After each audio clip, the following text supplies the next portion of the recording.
Coming on stage is the popular and incredible idol group B Komachi. Ichiro Amemiya, a superfan, watches enthusiastically, paying close attention to his all-time favorite 16-year-old Ai Hoshino. As he invests himself in the DVD, he gets interrupted by the nurse who scolds him for watching DVD concerts in a patient's room. The nurse breaks the news that Ai is going on hiatus, and this makes Ichiro burst into tears. She teases him by saying he is into those pop idols, but he argues that he had a good reason. As it happened, when he was younger, one of his patients couldn't stop talking about Ai and her group. She even shared her dreams of being reborn as the child of an idol, but Ichiro wouldn't even entertain such bizarre thoughts. Some months after, the girl named Serena died of an illness, and so he decided to honor her by supporting her favorite idol. Of course, the nurse sees through this convenient excuse easily. Back inside, he goes to attend to a pregnant patient who, after closely looking, finds out is his idol Ai. Her manager, posing as her father, inquires worriedly about her condition, but Ai puts on a vibrant attitude. Ichiro immediately leaves the room, and finally has a moment to express his shock at meeting his idol face to face.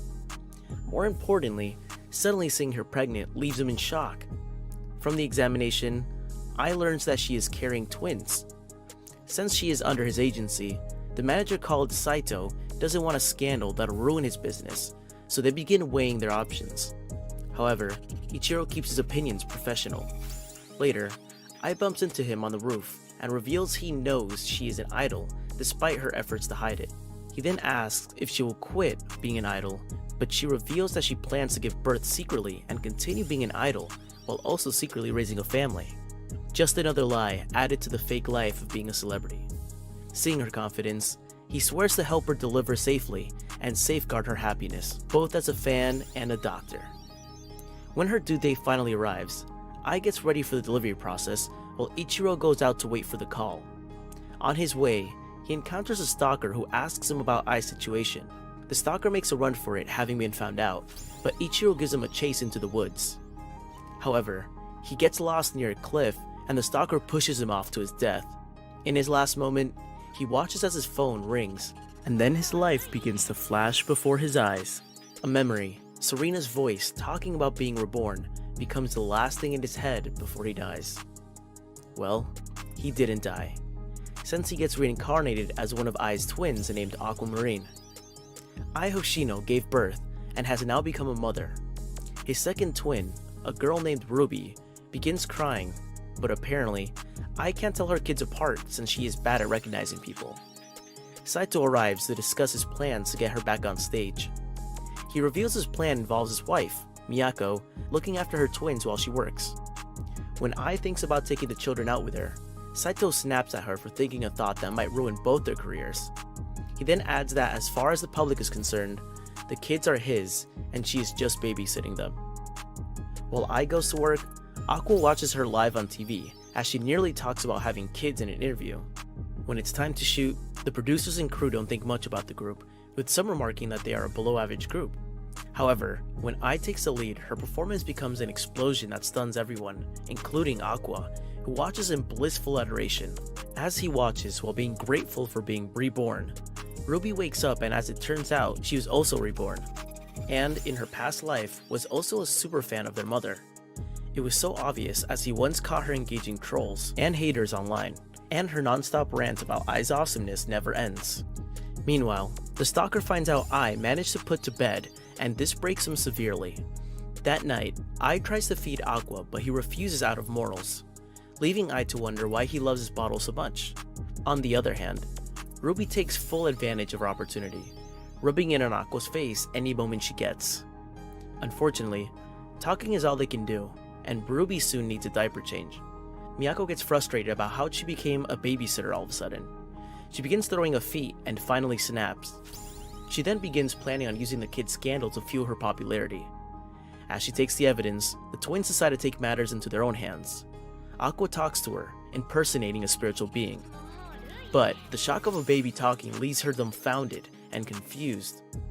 Ruby, in the confusion, manages to salvage the situation by playing along with the possession act.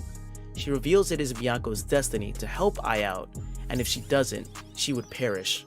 When she adds that there's a chance for her to have a happily ever after with a handsome actor, Miyako vows to dedicate her all to care for them.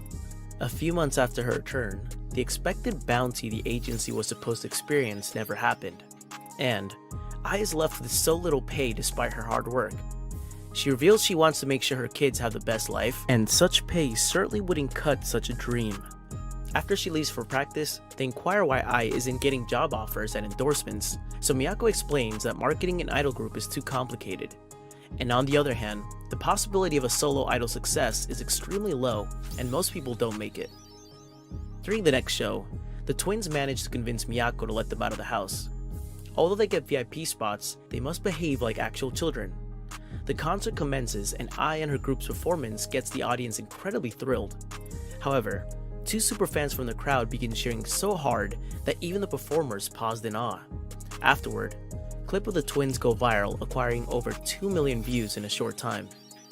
A year later, and the twins have grown enough to openly walk and talk. However, Ruby sometimes goes overboard with her phrases, leaving Ai puzzled by her genius.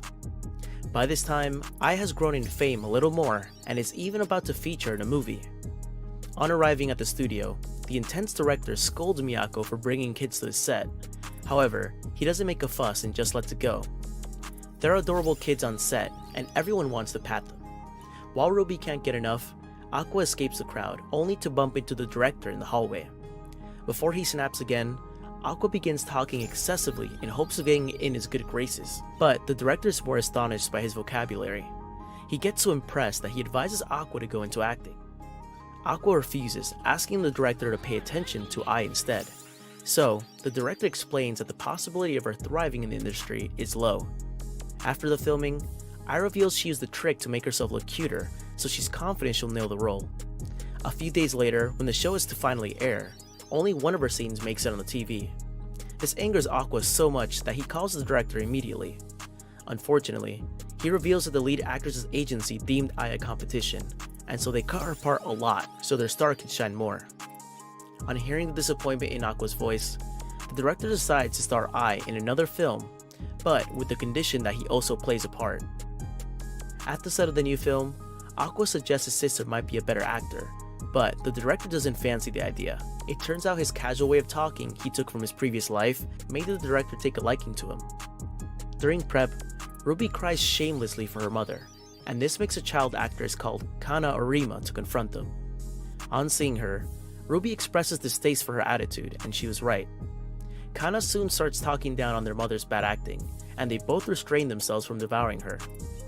During their scene together, Kana stays true to her script. Meanwhile, Aqua decides to act casually, as that was what the director expected of him.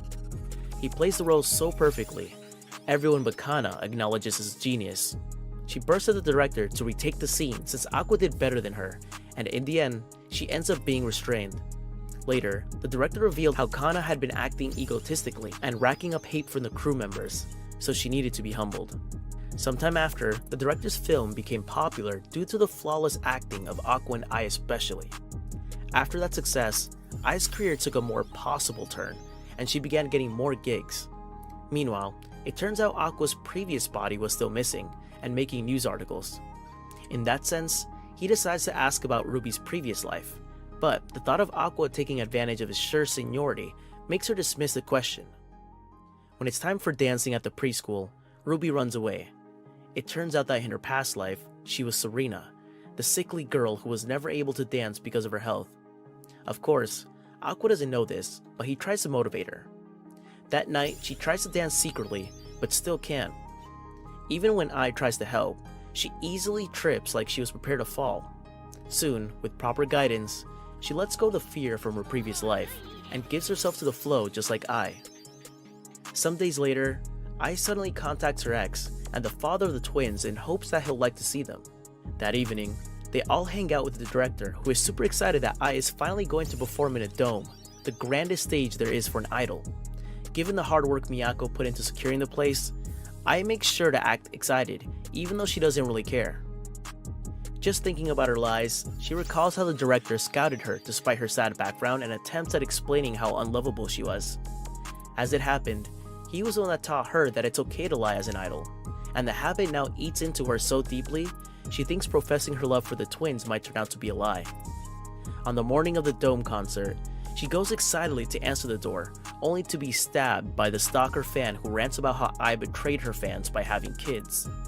As she stands in pain, holding her bloodied abdomen, Ai smiles at him, while revealing her lies were the only way to express the love she had. Even though it was a lie, it might one day become true. When she recognizes him, she utters his name and he snaps and runs away. Aqua watches as Ai lives her last moments, and Ruby can only look from behind the door while her mother utters her last words to them. She finally tells them she loves them before the light fades from her eyes. Soon after the news of her death was released, and while some grieved, Ruby slowly gives into despair as she reads ill comments about her dead mother on the internet. Moving on, the director and Miyako adopt the twins, and they begin trying to lead a normal life. While Ruby thinks about becoming an idol, Aqua's mind runs through the past events. How could the culprit possibly pinpoint the hospital location where he was killed previously, as well as Ai's hotel? Finally, he concludes that it must be their father, and so, a path to revenge is born. Years later, the twins are now in high school, and Aqua has perfected his plan of revenge. That's all for today's anime recap. Don't forget to like, comment, and subscribe for more. See you next time.